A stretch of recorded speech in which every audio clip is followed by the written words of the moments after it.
بسم اللہ الرحمن الرحیم الفصل الثانی هل العام بعد التخصیص حقیقت او مجاز اذا خص العام وارید به الباقی فهل هو مجاز او لا فهنا اقوال الى آخرہ۔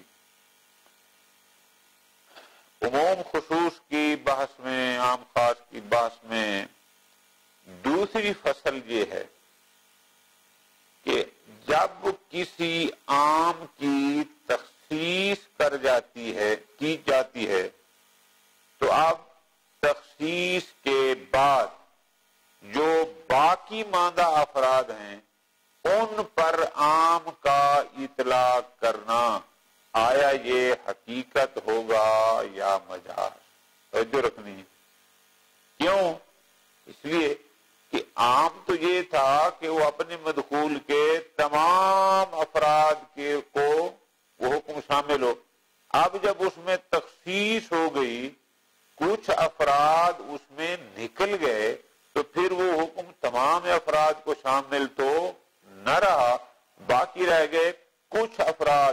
آیا ان کچھ افراد پر عموم کا اطلاق کرنا، آیا یہ حقیقت ہوگا یا مجاز؟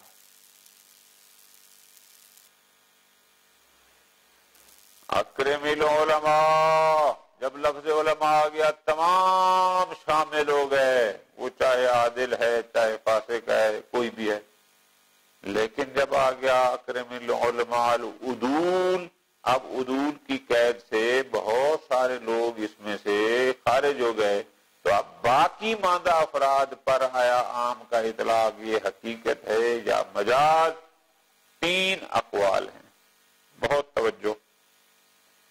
ایک ہے کہ جب عام کی تخصیص کر دی جاتی ہے اور اس میں سے کچھ افراد کو نکال دیا جاتا ہے، تو باقی ماندہ پر اب عام کا اطلاق مجاز ہوتا ہے۔ مطلقہ مقابل ہے قول تفصیل کے، کہ چاہے مخصص متصل ہو کہ چاہے مخصص منفصل ہو۔ آگے بتاتے ہیں مختصر متصل منفصل کا مطلب کیا ہے۔ دوسرا قول ہے نہیں، بے شک عام کی تخصیص ہو گئی، بے شک اس میں سے کچھ افراد کو خارج کر دیا گیا، لیکن پھر بھی باقی ماندہ پر بھی اس عام کا اطلاق حقیقی ہے، جیسا کہ تخصیص سے پہلے حقیقتاً اطلاق تھا، اب بھی اسی طرح ہے۔ دو قول، اور وہ بھی مطلقہ۔ یہ دونوں مطلقہ اس تیسرے قول تفصیل کے مقابل میں تھے۔ عدم ایک مجاز مطلقہ، حقیقت مطلقہ، یہ مطلقہ اس تفصیل کے مقابل میں ہے۔ تیسرا قول ہے کہ نہیں، وہ تفصیل کے قائل ہیں۔ تفصیل سے مراد کیا ہے؟ کہ اگر اس عام کا مخصص متصل ہے یا اس کا مخصص منفصل ہے، وہ ان کے درمیان فرق کرتے ہیں۔ اگر مخصص متصل ہے تو باقی ماندہ پر عام کا اطلاق حقیقی ہوگا، اگر مخصص منفصل ہے تو باقی ماندہ پر عام کا اطلاق مجاز ہوگا۔ سوال، مخصص متصل اور مخصص منفصل میں کیا فرق ہے؟ جواب دیں گے فرق یہ ہے، جہاں مخصص جز ایک کلام ہوگا، بہت توجہ، جز ایک کلام ہوگا، آسان، اس کلام کی جز ہوگا، متصل ہوگا، جز ایک کلام ہوگا، وہ متصل ہوتا ہے۔ جہاں مخصص جز ایک کلام نہ ہو بلکہ ایک مستقل اور علیحدہ کلام ہو، اس کو کہتے ہیں مخصص منفصل۔ مثالیں بڑی واضح ہیں۔ اگر مخصص کلام میں بطور شرط واقع ہو رہا ہو یہ مخصص متصل ہوگا. مثال اکرم العلماء ان کانوا عدولا، یہ ان کانوا عدولا جزء کلام ہے، بطور شرط ہے، یہ مخصص متصل ہے. مخصص بطور صفت واقع ہو رہا ہو، صفت بھی جزء کلام ہوتی ہے. جیسے اکرم العلماء العدول، العدول صفت ہے العلماء کی، جزء کلام ہے، یہ مخصص متصل ہے.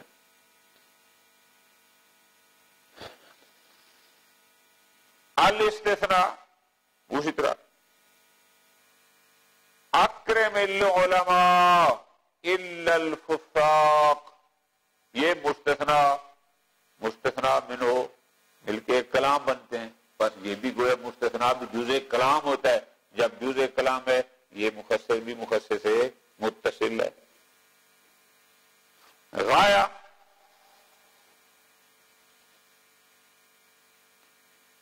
اکرم العلماء الی ان یکونوا فساقا، جب تک فاسق تو اکرام کرتا رہے، الی ان یکونا او فساق، وہاں تک پہنچنے تک کرتا رہے. اس کا مطلب ہے کہ غائب مغیب کے ساتھ مل کر ایک جملہ بنتا ہے، یہ جزء کلام ہے. جب جزء کلام ہے یہ مثالیں ہیں مخصص متصل. آسان فرق سمجھ آ گیا کہ اگر کوئی مخصص جزء کلام ہو تو وہ مخصص متصل کہلاتا ہے، لیکن اگر وہ جزء کلام شمار نہ ہوتا ہو، یہ خود مستقل کلام ہو، تو اس کو کہتے ہیں مخصص منفصل.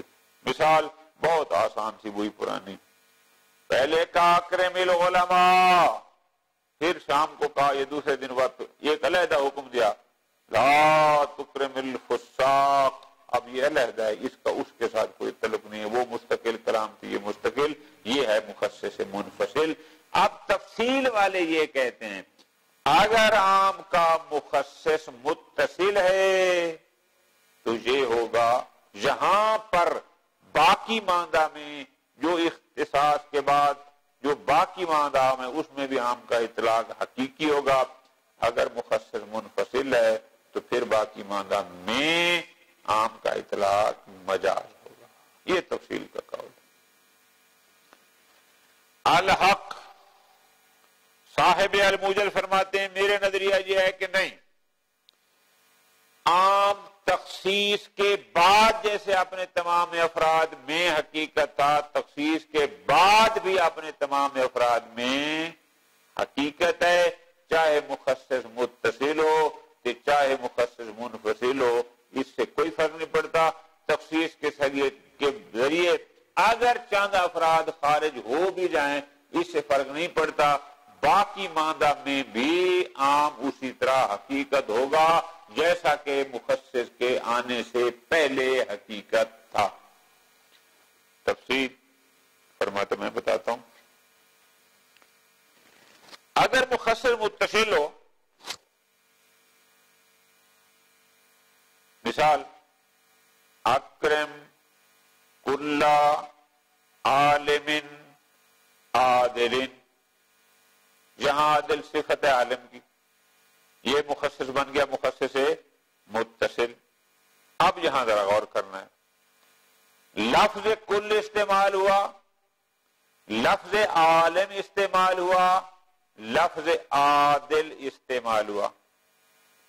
یہ فرماتے ہیں کہ ان میں سے ہر لفظ اپنے اپنے معنی حقیقی میں استعمال ہو رہا ہے. لفظ کل بھی اپنے معنی حقیقی میں استعمال ہو رہا ہے، لفظ عالم بھی اپنے معنی حقیقی اسی میں استعمال ہو رہا ہے. عالم چاہے وہ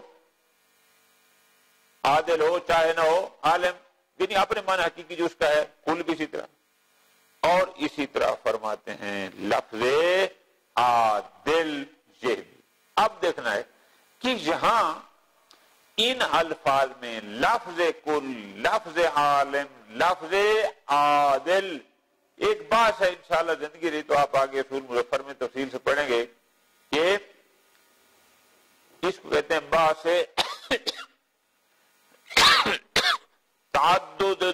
دال والمدلول کہ دال بھی متعدد اور ان کے مدلول بھی. ایک بات آئے گی کہ اذا تعدد دال واتحد المدلول کہ دال چند ہوں، دال یہ بھی ہے لیکن مدلول ایک ہے. اور ایک ہوتی ہے کہ نہیں جتنے دال اتنے مدلول، یہ انہی میں سے ہے. لفظ کل دال ہے اس کا اپنا مدلول ہے، لفظ عالم کا اپنا مدلول ہے، لفظ عادل کا اپنا مدلول ہے. بس یہاں پر اکرم کل عالم عادل یہ من باب تعدد الدال و مدلول ہے. ایسا نہیں ہے کہ عالم عادل سے مراد دال متعدد ہوں اور مدلول ایک ہو، وہ مراد نہیں. ہاں خصوص کیسے سمجھیں گے؟ فرماتے ہیں بتاتے ہیں. جب متکلم ایک جملہ بیان کرتا ہے اور ایک عام کو لاتا ہے اور اس کے ساتھ وہ کچھ قیود شروع کرتا ہے تو جب تک وہ ساری قیود کو ذکر نہیں کر لے گا تب تک جملہ کسی معنی میں ظہور پیدا نہیں کرے گا. ایک لفظ کا اس کے ساتھ ایک اور قید لگ گئی، اس کے ساتھ ایک اور قید لگ گئی. اب ہر لفظ اپنے مدلول پر دلالت کر رہا ہے، لیکن جملے کا ظہور کس میں ہوگا ابھی فیصلہ نہیں ہوگا جب تک کہ متکلم جتنی قیود لانا چاہتا ہے وہ لا نہیں لے گا. جب وہ ساری قیود بیان کر دے گا تو اس کے بعد جملے کا ظہور ہوگا کہ اب یہ ظہور کس میں رکھتا ہے. یہاں بھی فرماتے ہیں اس نے لفظ کل بولا، ہم سے مراد تمام افراد لیے جو ہوتا ہے. لفظ عالم بولا، ہم نے سارے لیے. پھر عادل آیا اسے. لیکن جب یہ قیود مکمل ہو گئی تو جملہ مکمل ہونے کے بعد تمام قیود ذکر ہونے کے بعد اب یہ جملہ ظہور پیدا کرے گا. جب قیود کے بعد دیکھیں گے تو اس کا ظہور خصوص میں ہوگا، پھر عموم میں ہوگا. لیکن اس سے ہٹ کر باقی میں اسی طرح اپنی حقیقت ہے، ہر لفظ اپنے معنی میں استعمال ہو رہا ہے. بس اگر مخصص متصل ہو بھی صحیح تو بھی فرماتے ہیں باقی معنی میں اس عام کا استعمال اپنے معنی حقیقی میں ہے، مجاز میں. اگر مخصص سے منفصل ہو پھر کیا ہوگا؟ مولانا نے ایک جملے میں کہا اکرم العلماء، اب اس میں سارے شامل ہو گئے. پھر بعد میں کسی مقام پر کہا خبردار لا تکرم العالم الفاسق.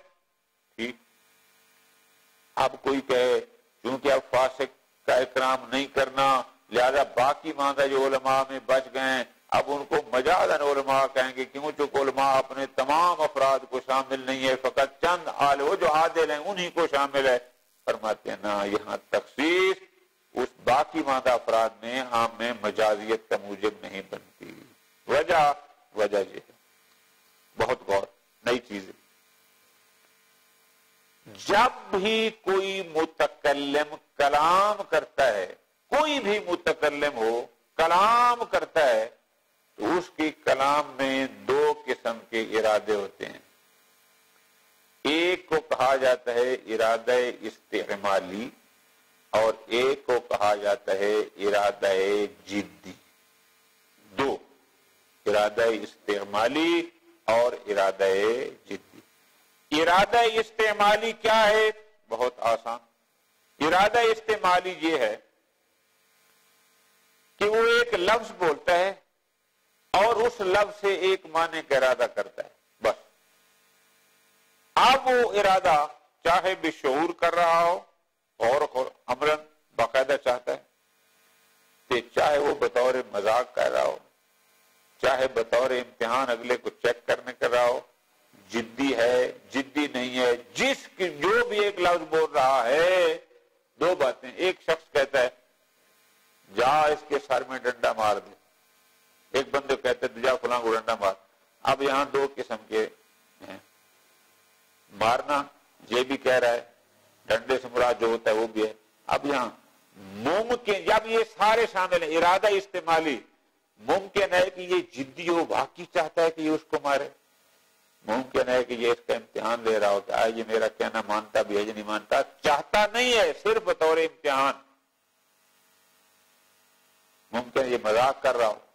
یہ ہوتا ہے ارادہ استعمالی کہ ایک لفظ سے اس کے معنی کا ارادہ کرنا. اب وہ لفظ سے معنی کا ارادہ آیا بطور مذاق، بطور جد، بطور امتحان، سب شامل ہے. لیکن ایک ہوتا ہے ارادہ جدیہ. کیا کہ جس لفظ سے جس معنی کا ارادہ کر رہا ہے یہ اس کا وجود بھی چاہتا ہے. جدیت یعنی یہ چاہتا ہے کہ جو لفظ میں نے استعمال کیا اور جو معنی مراد لیا یہ ایسا ہی ہو جائے. یہ ہوتا ہے ارادہ جدیہ. تو بسا اوقات متکلم کا ارادہ جدی اور ارادہ استعمالی موافق ہوتے ہیں، بسا اوقات اس کا ارادہ استعمالی ہوتا ہے لیکن ارادہ جدی نہیں ہوتا. دو ہو گئے، اب دو قسم کے ہو گئے. اب آگے تفصیل بیان فرما رہے ہیں. بسا اوقات ایسا بھی ہوتا ہے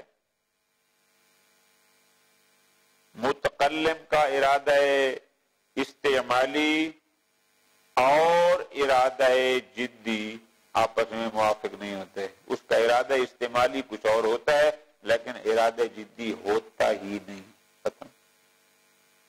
بسا اوقات وہی ارادہ استعمالی ہی وہی ارادہ جدی ہوتا ہے. کوئی ذرے برابر وہ کہتے ہیں جو میری منہ سے لفظ نکلا ہے یہی میرا ارادہ جدی ہے، ایسا ہی میں چاہتا ہوں. نہ کوئی استثناء ہے نہ کوئی تخصیص ہے، کچھ بھی نہیں ہے. بسا اوقات ایسا ہوتا ہے. اور بسا اوقات ایسا بھی ہوتا ہے کہ ارادہ استعمال کہ وہ کوئی نہ کوئی تخصیص لے آتا ہے. تخصیص کے ذریعے وہ یہ بتاتا ہے کہ جو ارادہ استعمالی تھا ارادہ جدی میرا 100% نہیں ہے بلکہ اس میں سے کچھ ہے کہ جس سے میرا ارادہ جدی کا تعلق ہے اور باقی مادہ میں سے نہیں ہے. یہ ہوتی ہے تخصیص. ٹھیک ہے. بس اب فرماتے ہیں ہمیں یہ دیکھنا ہے کہ جتنے بھی یہ مخصصات ہیں ان میں اکثر ہوتا ہی یہی ہے کہ پہلے وہ ایک عام کا آتا ہے اس کے بعد ایک مخصص کو لاتا ہے. مخصص کے ذریعے وہ یہ بتاتا ہے کہ ارادہ استعمالی میں جتنے لوگ جتنے افراد شامل تھے مخصص کے ذریعے وہ بتاتا ہے کہ وہ سارے ان سب سے میرا ارادہ جدی نہیں ہے بلکہ ان میں سے کچھ ہیں کہ جن کے ساتھ میرے ارادہ جدی کا تعلق ہے، باقی مادہ میں سے نہیں ہے. تو آپ اگر ارادہ جدی سے کچھ کو وہ نکال رہا ہے تو باقی مادہ اپنی عمومیت پر باقی ہیں. جیسے اس کے وہ ارادہ جدی آنے سے پہلے وہ حقیقت ہے وہ اب بھی اسی طرح حقیقت ہے. پھر آگے کچھ مثال بھی انہوں نے دی آسان سے. الفصل الثانی دوسری فصل بحث عام خاص میں. حال العام بعد التخصیص، کوئی بھی عام ہو تخصیص کے بعد اب تخصیص سے جو افراد نکل گئے باقی مادہ میں وہ عام حقیقت آیا اس پر عام کا بولا جانا حقیقت ہے، وہ عام حقیقت ہے یا مجاز. اذا خص العام، اگر کسی عام کی تخصیص کر دی جائے کسی قید سے فساد کے ساتھ، وَأُرِيدَ بِهِ الْبَاقِي، اور تخصیص کے ساتھ باقی مند افراد مراد ہوں. اب سارے مراد نہ ہوں اور شمول حکم لجمی افراد نہ ہو، فَحَلْ هُوَ مجاز اولا، تو اب آیا یہ مجاز ہوگا عام یا یہاں ہم کا اطلاق مجاز ہوگا یا حقیقت.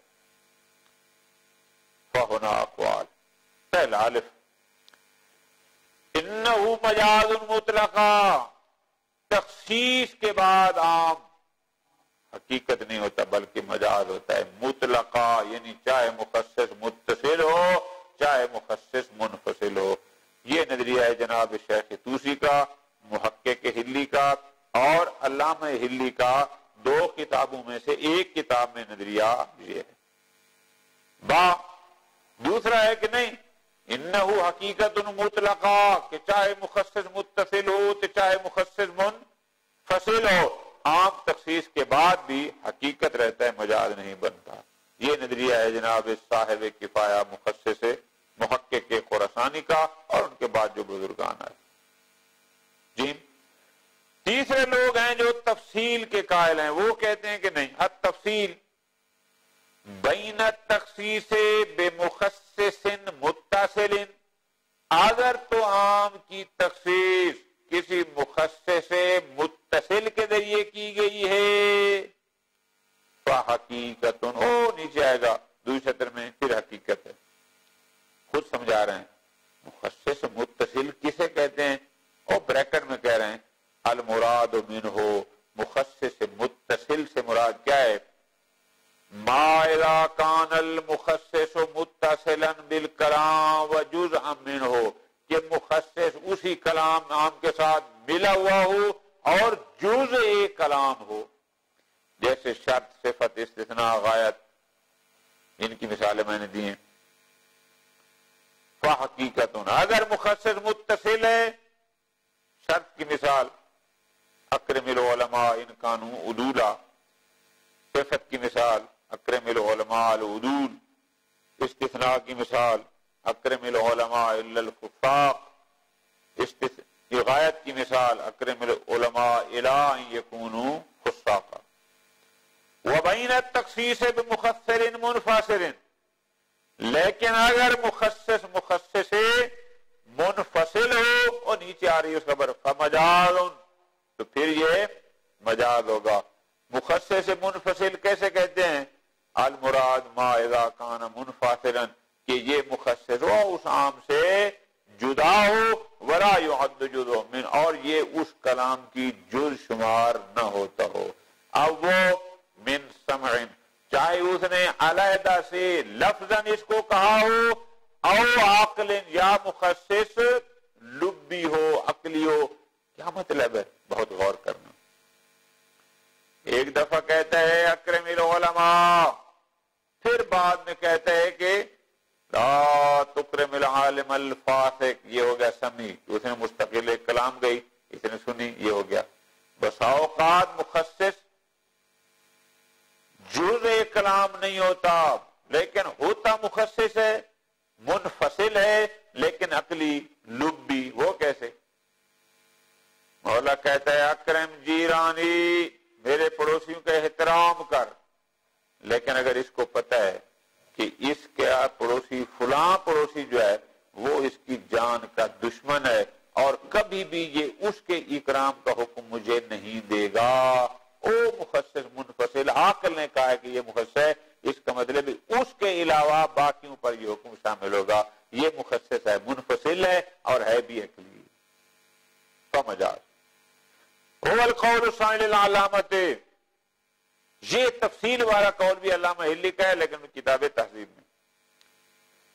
الحق، صاحب الموجز کیا کہتے ہیں کہ عام بعدت تخصیص حقیقت ہے یا مجاز؟ فرماتے ہیں میرے نزدیک قول حق یہ ہے کہ انہو حقیقت، کہ اور دوسرا حقیقت مطلقہ والا قول یہ قبول کر رہے ہیں محقق خراسانی والا کہ نہیں، عام بعدت تخصیص بھی حقیقت ہے، سواء کان المخصص متصلا، چاہے اس کا مخصص متصل ہو تو چاہے اس کا مخصص منفصل.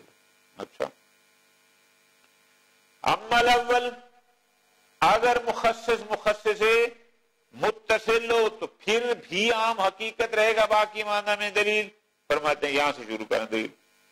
اما الاول یعنی اذا کان المخصص متصلا بالعام، مثال کو سمجھ لیں. مثلا ففی مثل قولک اکرم کل عالم عادل، یہاں عادل عالم کی صفت ہے، جزء کلام ہے، اور یہاں عادل مخصص ہے، اور مخصص بھی مخصص متصل ہے. ٹھیک. الوصف، وصف یہی لفظ عادل، وصف مخصص متصل عام کا، او کل عالم. ٹھیک، وہ کل عالم، اس کا ہو گیا متصل. غیر ان کل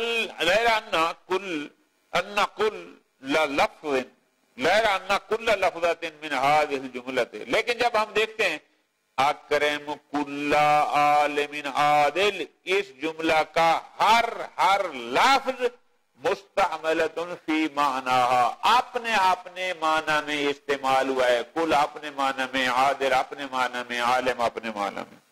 اچھا فرماتے ہیں فلفظۃ کل، مثلا لفظۃ کل استعمال ہوئے فی استغراق المدخول، وہ اپنے موضوع کے تمام افراد کو شامل ہے، چاہے وہ اس کا مدخول مطلق یعنی خالی کل عالم ہو، چاہے مقید ہو یعنی کل عالم عادل ہو، ان دونوں کے تمام افراد کو لفظ کل شامل ہے. اس طرح لفظ عالم یہ استعمال ہوا ہے اپنے معنی میں، چاہے وہ عادل ہو یا عادل نہ ہو. اسی طرح لفظ عادل وہ بھی استعمال ہوا ہے اپنے معنی میں. ہر لفظ اپنے اپنے معنی حقیقی میں استعمال ہوا ہے. خوب فالجمع، لہذا یہ تینوں اس الفاظ مستعمل یہ استعمال ہوئے فی معنی لغوی، اپنے اپنے معنی لغوی میں.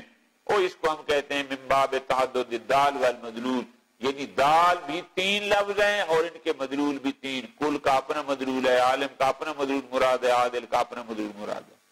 خوب فدلالۃ الجملۃ المذکورہ، اب جب ہم دیکھتے ہیں کہ اکرم کل عالم عادل، اس جملہ کی دلالت تو فقط عالم عادل کے احترام پر ہے، کہ یہ اس کی دلالت تو فقط عالم عادل کے احترام کے ساتھ خاص ہے.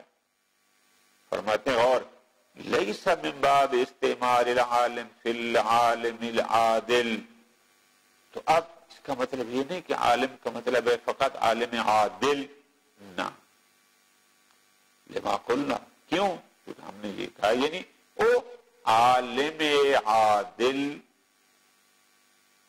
لما قلنا، کیوں؟ ہم نے کہا کہ ہر لفظ اپنے معنی لغوی میں استعمال ہوا ہے. یہاں تعدد دال اور اتحاد مدلول نہیں، بلکہ تعدد دال اور تعدد مدلول ہے. جتنے دال جتنے الفاظ اتنے ان کے معنی اتنے ان کے مدلول. وہ نتیجہ تو دلالت کل لفظ، اور ہر لفظ کی دلالت کہیں تو اس کے اپنے معنی پر. خوب اب یہاں سوال ہوگا جب ہر لفظ اپنے معنی لغوی میں استعمال ہو رہا ہے تو پورے جملے کا ظہور پھر فقط عالم عادل کے احترام کے ساتھ خاص کہاں سے آ گیا؟ جواب نام لا ينعقد الظہور لكل واحد من هذه الالفاظ، جتنے بھی الفاظ یہ استعمال ہوئے، بس تین استعمال ہوئے، اب ان تینوں الفاظ کس معنی میں ظہور رکھتے ہیں یہ ابھی پتہ نہیں چلے گا. یہ کب پتہ چلے گا؟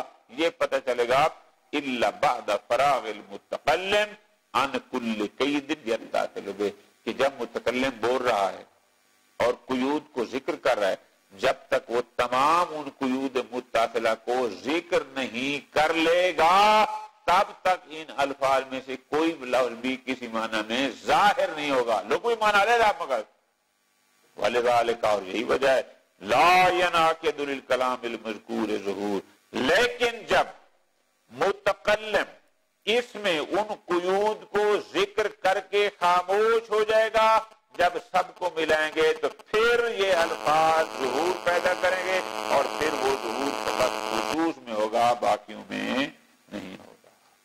جی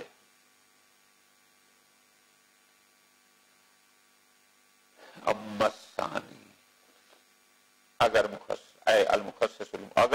مخصص منفصل ہو. مثال یہ ہے اذا قال المتکلم اکرم العلماء، ایک مقام پر کہہ دیا اکرم العلماء، بعد میں کسی اور کلام میں مستقلا کہہ دیا لا تکرم العالم لا تکرم العالم الفاسق. تحقیق یہاں بھی تخصیص عام میں مجازیت، وہ جو اکرم علماء اس علماء میں مجازیت کا سبب نہیں بنتی. وجہ فرماتے ہیں وجہ یہ ہے وَجُوَّنَّ الْمُتَكَلِّمِ ارادتین، جو بھی متکلم ہوتا ہے جب وہ کوئی کلام کرتا ہے تو اس کے دو قسم کے ارادے ہوتے ہیں. ایک کو کہتے ہیں ارادہ استعمالیہ اور دوسرے کہتے ہیں ارادہ جدیہ. اچھا نئی چیز ہے یہ ارادہ استعمالیہ. کیا ہوتا ہے؟ فرماتے ہیں ارادہ استعمالیہ یہ ہوتا ہے اطلاق اللفظ و ارادت معنی ہو. کوئی بھی متکلم ہو ایک لفظ منہ سے نکالے اور اس لفظ کے معنی کا ارادہ کرے، بس. اب یشترک فیہ کل من یتکلم. اب اس میں تمام متکلم شامل ہیں، چاہے وہ متکلم عن شعور بات کر رہا ہے، عن شعور و ارادت من غیر فرق بین الحاضل. اب یہ جو شعوری اور ارادتن بات کر رہا ہے، اب چاہے وہ بطور مزاح کہہ رہا ہے، چاہے بطور امتحان کہہ رہا ہے، چاہے بطور جدی کہہ رہا ہے، ان تینوں میں کوئی فرق. اور یہ ہمارے معاشرے میں ہوتا ہے، جا فلاں کام کر دے، بسا اوقات وہ چاہتا ہے یہ ہو جائے، بسا اوقات امتحان لیتا ہے کہ دیکھو یہ میری بات مانتا بھی ہے یا نہیں، اور بسا اوقات وہ اسے مذاق کر رہا ہوتا ہے. یہ تینوں قسم کے ہوتے ہیں لیکن ہوتے شعوری ہیں. ثم ان له براءت تلك الارادہ، یہ تو تھا ارادہ استعمالی. کوئی بھی متکلم ہو ایک لفظ بولے اور اس لفظ سے ایک معنی اس معنی کا ارادہ کر لے، اب وہ چاہے اس کا بطور مذاق کرے یا بطور جدی یا بطور امتحانی سے فرق نہیں ہے، یہ ہوگا ارادہ استعمالی. ایک اور ارادہ بھی ہوتا ہے کلام متکلم میں، وہ کیا ہوتا ہے؟ ہیا ما یعبر عنہا بالارادۃ الجدیہ. اس کو کہا جاتا ہے ارادہ جدیہ، یعنی ارادہ استعمالیہ کے مقابل میں ایک اور ہوتا ہے، وہ ہوتا ہے ارادہ جدیہ. خوب، تو ہر متکلم کے دو ارادے ہو گئے. فَتَارَةً لَا تَتَعَلَّقُ الْإِرَادَةُ الْجِدِّيَّةُ بِنَفْسِ مَا تَعَلَّقَتْ بِهِ الْإِرَادَةُ الْإِسْتِعْمَالِيَّةُ. بساؤ کا متکلم کے ارادہ استعمالی سے ارادہ جدیہ کا کوئی تعلق نہیں ہوتا. ارادہ استعمالی ہوتا ہے لیکن ارادہ جدیہ اس کا ہوتا ہی نہیں ہے. مثال قال عوامر الامتحانیہ وصادر عن عادل، کہ اگر کوئی بندہ بطور مذاق کسی کو کہتا ہے یا بطور امتحان چیک کرنے کے لیے، وہاں پر وہ فقط ارادہ استعمالی کر رہا ہوتا ہے، اس کا ارادہ جدی ہوتا ہی نہیں ہے. وہ یہ نہیں چاہتا کہ ایسا ہو جائے، صرف وہ چیک کر رہا ہے کہ یہ میری بات مانتا بھی ہے یا نہیں مانتا، یا اسے مذاق کر رہا ہوتا ہے. وَأُخْرَى، اور بسا اوقات بالکل اس کا الٹ ہوتا ہے. وہ کیسے؟ کہ تتعلق الاولیٰ بنفس ما تعلقت بہ الثانیہ، کہ اس کا ارادہ استعمالیہ نفس ارادہ جدیہ ہوتا ہے. یعنی کیا مطلب کہ ارادہ استعمالی اور جدیہ میں کوئی فرق نہیں، کہ جو وہ لفظ سے معنی استعمالی میں اس کے معنی میں ارادہ کر رہا ہے وہی اس کا ارادہ جدی ہوتا ہے. 100% وہی ہے، بلا استثناء، نہ کوئی استثناء نہ کوئی تخصیص، جیسا کہ اس عام میں ہوتا ہے کہ جہاں کوئی مخصص موجود نہ ہو. ٹھیک. وثالثا، اور تیسرا تعلق الارادۃ الجدیہ، بسا اوقات ارادہ جدیہ ارادہ استعمالیہ کے 100% افراد سے نہیں، اس کے بعض افراد سے متعلق ہوتا ہے. وہ جو متکلم کا ارادہ استعمالی تھا اس میں جتنے ذیل میں افراد آئے تھے، ارادہ جدیہ کا تعلق سب سے نہیں بلکہ کچھ سے ہے. کیسے؟ کما فی العامل المخصص. پہلے کہا تھا اکرم العلماء، علماء میں عادل فاسق سارے شامل تھے، لیکن جب بعد میں وہ کہتے لا تکرم الفاسق، اس کا مطلب ہے اس میں سے کچھ کے ساتھ ارادہ جدیہ کا تعلق ہے، کچھ کے ساتھ نہیں. وَإِنْ ذَلِكَ يُشِيرُ إِلَى ذَلِكَ الْبَعْضُ بِدَلِيلٍ مُسْتَقِلٍ. پھر جن بعض کے ساتھ اس متکلم کا ارادہ جدیہ ہوتا ہے، جن افراد کے ساتھ، اس عام کے افراد میں سے جن کے ساتھ اس کا ارادہ جدیہ ہوتا ہے، ان کو وہ باقاعدہ ایک دلیل مستقل کے ساتھ اشارہ کرتا ہے، بیان کرتا ہے، ایک جملہ کہتا ہے. وَيَكْشِفُ الْمُخَصِّص. نتیجہ جب وہ مخصص آ جائے گا، مخصص اس بات کو واضح کرتا ہے. کس بات کو؟ ان تزییق الارادۃ الجدیۃ من راف دون الارادۃ الاستعمالیہ، کہ ارادہ استعمالیہ میں جو وسعت تھی ارادہ جدیت میں وہ نہیں بلکہ یہ تنگ ہے. اس میں جتنے لوگ شامل تھے، جتنے افراد تھے، ارادہ جدیت میں اتنے نہیں، اس میں فقط چند حضرات شامل ہیں. پس وعلی اب اس روشنی میں یہ بات ہوگی کہ ہر متکلم دو ارادے رکھتا ہے، ایک ارادہ استعمالیہ اور ایک ارادہ جدیہ. یکفی للمقنن، کسی بھی مقنن کے لیے یہ کافی ہے. کے کلام ہو بصورت عامہ کہ پہلے وہ اپنی کلام کو بصورت عامہ القاء کر دے، ایک عام جملہ چھوڑ دے بغیر تخصیص کے. مثلا وہ کہہ دے اکرم کل عالم، جو بھی عالم ہے اس کا احترام کر، کوئی حرج نہیں، چاہے کہہ سکتا ہے وہ عالم عادل ہے، فاسق ہے، اسے فرق نہیں پڑتا. یستعمل الجملۃ فی معنی الحقیقی، اب یہ جملہ اپنے معنی ایک حقیقی میں استعمال ہوگا. من دون عین و یستعمل الجملۃ، یا اس جملہ کو استعمال کرے اپنے معنی حقیقی میں، من دون عین یستعملها فی معنی مزیق، لیکن اس کو او معنی مزیق میں، او چند افراد کے دائرے میں، کھول میں، اس میں استعمال نہ کرے. لیکن ثم یشیر بدلیل مستقل، لیکن بعد میں ایک دلیل مستقل کے ذریعے اشارہ کرے کن کی طرف؟ اذا ما لم تتعلق به ارادت الجدیہ، پھر یہ بتائے کہ فلاں فلاں فلاں فلاں لوگ ان کے ساتھ میرا ارادہ جدیہ نہیں ہے. جب کہے گا لا تکرم العالم الفاسق، تو اس کا مطلب یہ پڑ جائے گا کہ بھئی جو فاسق لوگ ہیں ان میں میرے حکم اکرام والے میں ارادہ جدی نہیں ہے، وہ اس میں شامل نہیں ہے، لہذا ارادہ جدی تنگ ہو جائے گا نسبت ارادہ ختم. اکثر المخصصات الواردہ بالشرع، اکثر مخصصات جو شریعت حدیث و قرآن میں ہیں تقریباً اس میں یہی مخصص منفصل ہی استعمال ہوا ہے. کیوں؟ بس آیت ہے یا ایھا الذین آمنوا اتقوا اللہ وذروا ما بقی من الربا ان کنتم صادقین. اب ربا سے بچنے کا حکم ہے، مطلق ہے، جہاں بھی ہے، جتنے بھی دائرہ ربا میں آتے ہیں اسے بچنے کا حکم ہے. لیکن بعد میں سنت میں ترخیص دی گئی اور حکم حرمت ربا کی تخصیص کر دی. ہاں اگر ربا والد اور بیٹے، اولاد اور والد کے درمیان ہو پھر بھی نہیں ہے، زوج اور زوجہ کے درمیان ہو پھر بھی نہیں ہے، لیکن وہ مخصص منفصل